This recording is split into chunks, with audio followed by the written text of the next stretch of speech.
আসসালামু আলাইকুম everyone, welcome back to my channel. আপনারা সবাই কেমন আছেন? আশা করি আল্লাহর অশেষ রহমতে ভালো আছেন। আমরাও আলহামদুলিল্লাহ ভালো আছি। আজকের ব্লগটা আমি সন্ধ্যা থেকে স্টার্ট করেছি। তো আমি নিচে এসে প্রথমে আগে রাতের আমাদের রান্না বান্নাগুলো করে নিয়েছি। এরপর আমি আবার শবে বরাতের জন্য হালুয়া আরও কিছু বাকি আছে, তো সেগুলো প্রিপারেশন নেওয়া স্টার্ট করেছি। তো প্রথমে এখানে আমি 1.5 কাপ তিলকে খুব ভালো করে ভেজে নিয়েছি, আর এদিকে আয়েশা পোলার চাল ভিজাচ্ছে।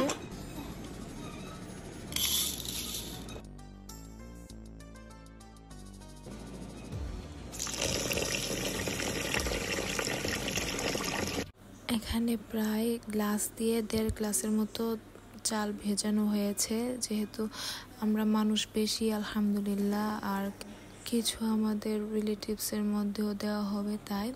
তো এরপর এখানে আমি পোলাও চালটা দিয়ে দিয়েছি, তারপর এখানে একটা ডিম ফেটিয়ে দিয়েছি। তো মাঝে মধ্যে কিন্তু আপনারা দেখতে পান যে আমি এরকম করি, ডিম দেই পায়েসে।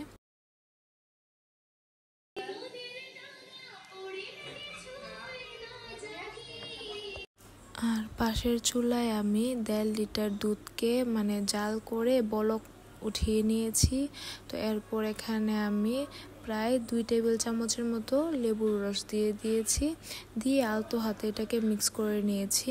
আর এদিকে আয়েশা কিন্তু যে তিলটা, সাদা তিলটা, সেটাকে ব্লেন্ড করে নিয়েছে। তো এরপর এখানে 3/4 কাপ আমি তেল দিয়ে দিয়েছি, আর 2 টেবিল চামচের মতো পেস্তা বাদাম দিয়ে দিয়েছি, দিয়ে তো এটাকে ব্লেন্ড করে নিয়েছে। আর এইদিকে দেখেন আমার ছানাটা কিন্তু হচ্ছে প্রায় 15 মিনিটের মতো। এটাকে আমি এইভাবেই কুক করব ছানাটাকে।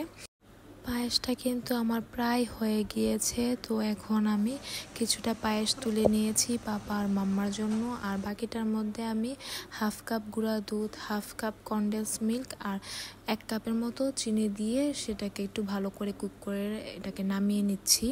তো এই যে আমার পায়েস কিন্তু হয়ে গিয়েছে। তো এখন আমাদের ক্ষুধা লেগে গিয়েছে, এখন কিন্তু বাজে রাত প্রায় 12টা। তো এখন আমাদের জন্য চা নাস্তা করা হচ্ছে, সারা রাত যেহেতু আমরা সজাগ থাকবো তাই। আর এদিকে আমি একটা মিশ্রণ তৈরি করে নিয়েছি। 1 কাপ দুধের মধ্যে 1 টেবিল চামচ করে কোকো পাউডার, ময়দা আর আটা মিক্স করে সেটা আমি এখন হালুয়াটাতে দিয়ে লো আছে করে রেখে আমরা নাস্তাটা করে নিয়েছি।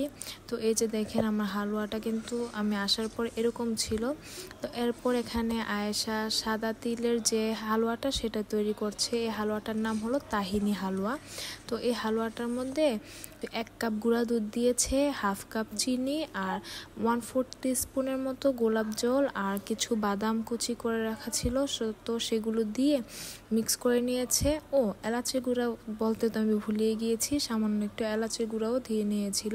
তো এরপর এটাকে ডেকোরেশন করে নিচ্ছি। এটাকে কিন্তু রান্না করতে হয় না, হাত দিয়ে মেখে নিলেই চলে। চিনিটা কিন্তু আইসিং সুগার ছিল, ব্ল্যান্ড করা চিনিটা আর কি। তো আলহামদুলিল্লাহ আমাদের তাহিনি হালুয়া কিন্তু রেডি, আর হাবশি হালুয়াটা কিন্তু এখনও হচ্ছে। আর এদিকে আমি এখন নুডলসটা রান্না করে নিচ্ছি। তো এখানে আমি 2 প্যাকেট নুডলস দিয়ে দিয়েছি চুলায়, সেটা বয়েল হচ্ছে। আর এদিকে আয়েশা সুজি আর ক্রিম চিজ দিয়ে মজার একটা পুডিং তৈরি করছে, আর আমি কিন্তু নুডলসটাকে সিদ্ধ করছি, পাশাপাশি হাবশি হালুয়াটাকেও খুব ভালো করে মিক্স করে নিচ্ছি। হালুয়া কিন্তু কনস্ট্যান্টলি নাড়তে হয়, যার জন্য হাতে ব্যথা হয়ে যায়। তো এই যে দেখেন আমার নুডলসটা কিন্তু একদম রেডি। আর এদিকে যে ক্রিম চিজের মিশ্রণটা সেটাও তৈরি করা হচ্ছে।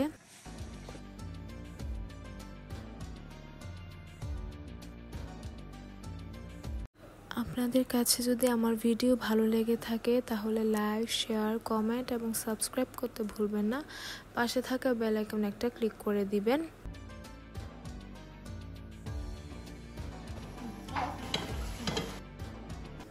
সুজি আর ক্রিম চিজের যে পুডিংটা সেটা কিন্তু মানে কুক করে তারপরে মিক্স করে দিলেই চলে। তো প্রথমে সুজিটা ঢেলে দেওয়া হয়েছে, এরপর ক্রিম চিজেরটা।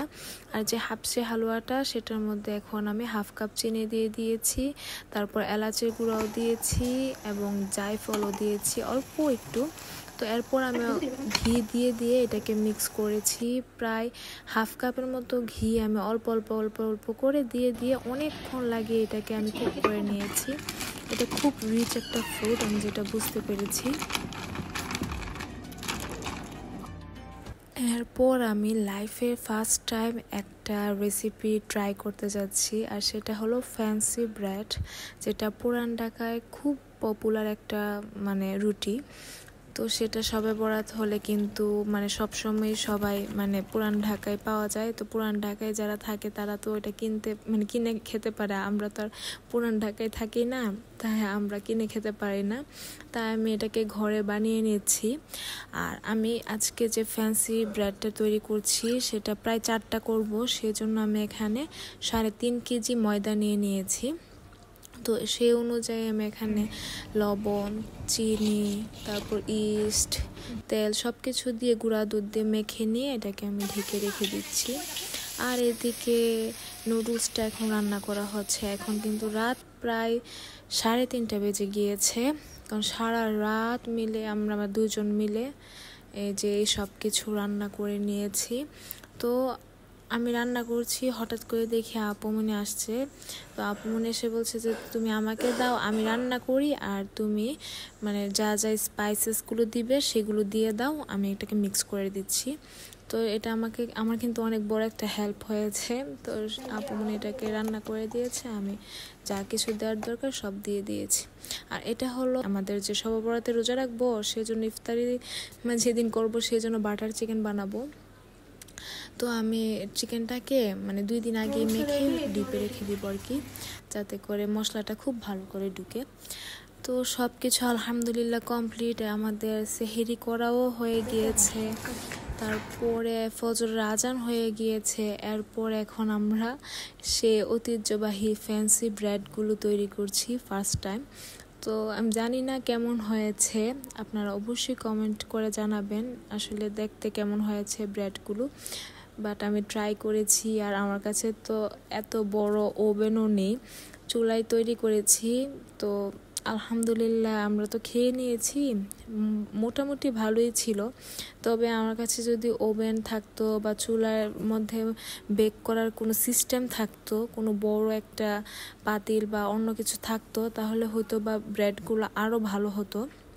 তো আমি তো কিছু পাইনি, যেটা পেরেছি এটা দিয়ে করেছি। আর 2টা আমাদের ওভেনের জায়গা হয়, মানে 2টা ট্রে, তো সে 2টা দিয়ে আমাদের ওভেনটাতে বসিয়ে দিয়েছিলাম। আর ওগুলো আমাদের চুলায় জায়গা হয় না, তাই করতে পারিনি। আর এদিকে হাফসে হালুয়াগুলো আমি ক্লিন ফিল্ম দিয়ে চকলেটের মতো মানে ডেকোরেশন করে নিচ্ছি, এটা আপনারা দেখলেই বুঝতে পারবেন।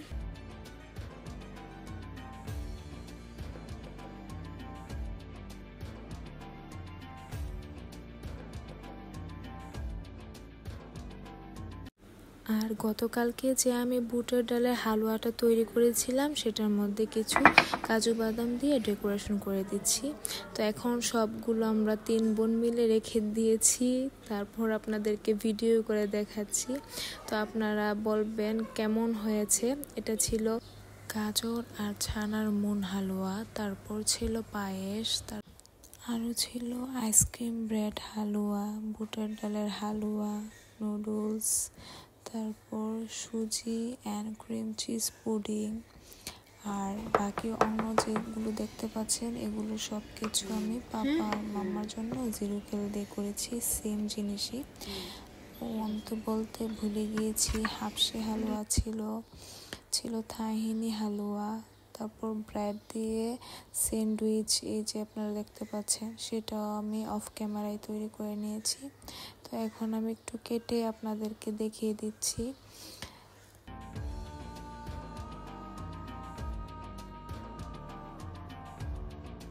সব কিছু শেষ করতে করতে সকাল প্রায় 8:30 বেজে গিয়েছে। মানে রাত 9টা থেকে সকাল 8:30, মানে ননস্টপ আমি সব কিছু করেছি, আমাকে হেল্প করেছে আমার ছোট বোনটা, মাশাআল্লাহ। তো সব কিছু শেষ করার পর ফ্যান্সি যে ব্রেডগুলো সেগুলো আমি ওভেনে এবং চুলায় বসিয়ে দিয়ে গিয়ে ঘুমিয়ে গিয়েছি। আমার আর ওয়েট করার টাইম ছিল না। তো ইনশাআল্লাহ সেগুলো আপনারা এরপরের ব্লগটাতে দেখতে পাবেন। তো আজকের মতো এই পর্যন্তই। আপনারা সবাই আমার জন্য খুব বেশি করে দোয়া করবেন। আল্লাহ হাফিজ, আসসালামু আলাইকুম।